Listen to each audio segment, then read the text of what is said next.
ಬೃಂದಾವನದ Premananda G Maharaj ಹೇಳಿದ ಸಂಗತಿ ಇದು. ಒಮ್ಮೆ ಭಗವಾನ್ ಕೃಷ್ಣನನ್ನು ಒಬ್ಬ ಸನ್ಯಾಸಿ ಒಂದು ಪ್ರಶ್ನೆಯನ್ನು ಕೇಳುತ್ತಾನೆ.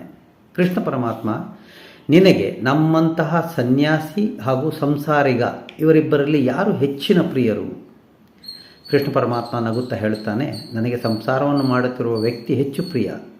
ಈ ಉತ್ತರವನ್ನು ಕೇಳಿ ಸನ್ಯಾಸಿ ಕೇಳುತ್ತಾನೆ, ಭಗವಂತ, ನಾವು ನಮ್ಮ ಜೀವನ ಪೂರ್ತಿ ನಿನ್ನ ಧ್ಯಾನದಲ್ಲಿ ಇರುತ್ತೇವೆ, ಆದರೂ ಸಹ ನೀನು ಸಂಸಾರಿಯನ್ನು ನಮಗಿಂತ ಹೆಚ್ಚು ಪ್ರೀತಿಸ್ತೀಯ ಎಂಬುದು ನನಗೆ ಅರ್ಥವಾಗದ ಸಂಗತಿ.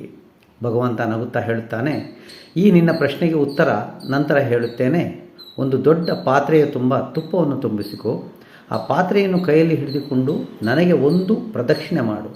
ಆದರೆ ಎಚ್ಚರ, ಒಂದು ಹನಿ ತುಪ್ಪ ಕೂಡ ನೆಲಕ್ಕೆ ಚೆಲ್ಲಿದರೆ ನನ್ನ ಸುದರ್ಶನ ಚಕ್ರದಿಂದ ನಿನ್ನನ್ನು ಕೊಲ್ಲುತ್ತೇನೆ. ಆಗ ಸನ್ಯಾಸಿ ಹೇಳುತ್ತಾನೆ, ಪರಮಾತ್ಮ, ಎಂತಹ ಸಮಸ್ಯೆಯನ್ನು ನನ್ನ ಮುಂದೆ ಇಟ್ಟಿದ್ದೀಯಾ? ಪರಮಾತ್ಮ ನಗುತ್ತಾ ಹೇಳುತ್ತಾನೆ, ನಾನು ಹೇಳಿದ ಕೆಲಸ ಮಾಡು, ನಂತರ ಮಾತನಾಡೋಣ ಎನ್ನುತ್ತಾನೆ. ಸನ್ಯಾಸಿ ತುಪ್ಪದ ತುಂಬಿರುವ ಪಾತ್ರೆಯನ್ನು ಹಿಡಿದುಕೊಂಡು ಭಗವಂತನಿಗೆ ಒಂದು ಪ್ರದಕ್ಷಿಣೆ ಮಾಡಿ ಒಂದು ತುಟ್ಟು ಚೆಲ್ಲದಿರುವುದನ್ನು ನೋಡಿ ನಿಟ್ಟುಸಿರು ಬಿಡುತ್ತಾ ಭಗವಂತನ ಮುಂದೆ ನಿಲ್ಲುತ್ತಾನೆ. ಆಗ ಭಗವಂತ ಅವನನ್ನು ಕೇಳುತ್ತಾನೆ, ನೀನು ತುಪ್ಪದ ಪಾತ್ರೆಯನ್ನು ಹಿಡಿದು ನನಗೆ ಪ್ರದಕ್ಷಿಣೆ ಮಾಡುವಾಗ ನನ್ನ ಧ್ಯಾನವನ್ನು ಮಾಡುತ್ತಿದ್ದೀಯಾ? ಸನ್ಯಾಸಿ ಉತ್ತರ ಕೊಡುತ್ತಾನೆ, ಇಲ್ಲ ಸ್ವಾಮಿ, ಹೇಗೆ ನಿನ್ನನ್ನು ಭಜಿಸಲಿ?